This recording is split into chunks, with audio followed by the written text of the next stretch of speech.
Well, let's speak now to Jeffrey Sachs, the director of the Earth Institute at Columbia University, where he specializes in economics and poverty and public health. Also been attending, of course, that HIV conference and joins us now live from Washington, D.C. Mr. Sachs, welcome to the program. Good to see you there. Now, all things spin back to the world economy, don't they? Not least in the fight against AIDS. To what degree has that fight, do you think, been held back by the global financial meltdown? It definitely has been hurt because there was a lot of progress, increased funding, increased treatment, increased disease control between the years 2002 and 2010.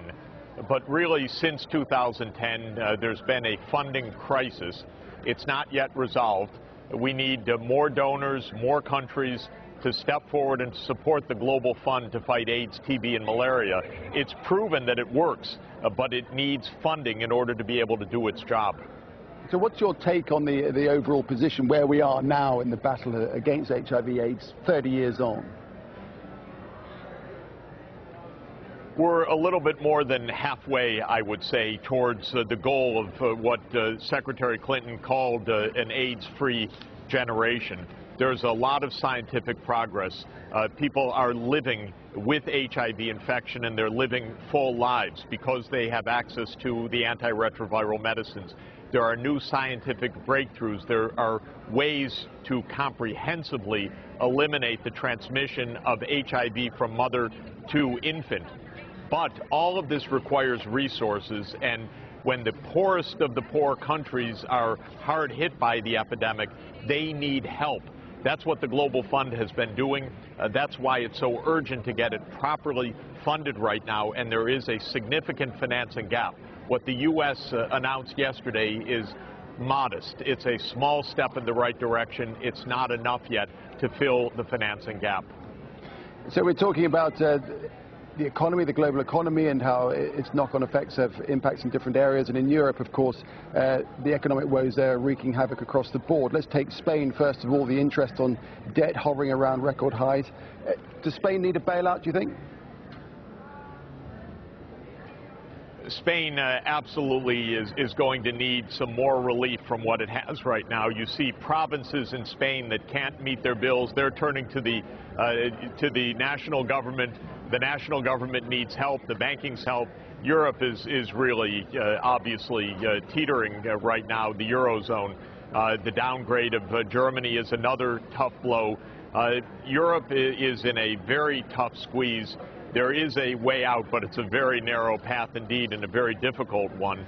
Other regions of the world that are more flush with cash, like the Middle East because of the high oil prices in recent years, other Asian countries that are experiencing still rapid growth need to step up and do more for these global public goods, because the main donors really are in a squeeze right now, and they are reeling. No good news coming out of Athens at all, is there, out of Greece? Some are saying that the country would be better off out of the Eurozone. Is that something that you might agree with? I think that if Greece leaves the Eurozone, it's going to be very tough for Greece, even tougher, and the spillover effects, the contagion effects to Spain, to Italy, and to others would be extremely severe. Once you go into a monetary union, there really is no painless way out. This is Europe's great dilemma right now.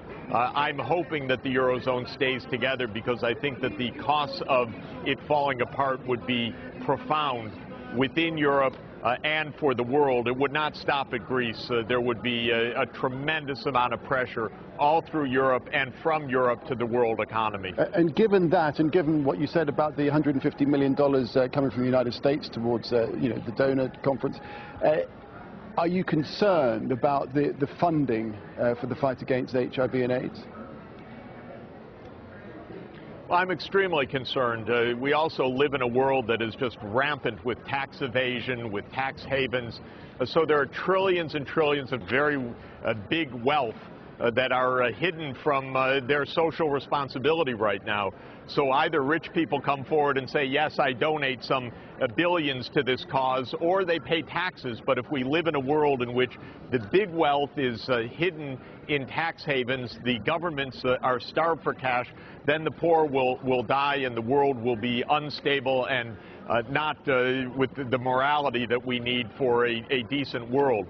So it's a major financing crisis. There's a tremendous amount of private wealth, but governments are either abetting tax evasion or simply not able to get their hands on it. All right, Jeffrey Sachs, we'll have to leave it there. Do appreciate your perspective on this. Thanks for your time. That's Jeffrey Sachs coming to us there from the U.S. My pleasure.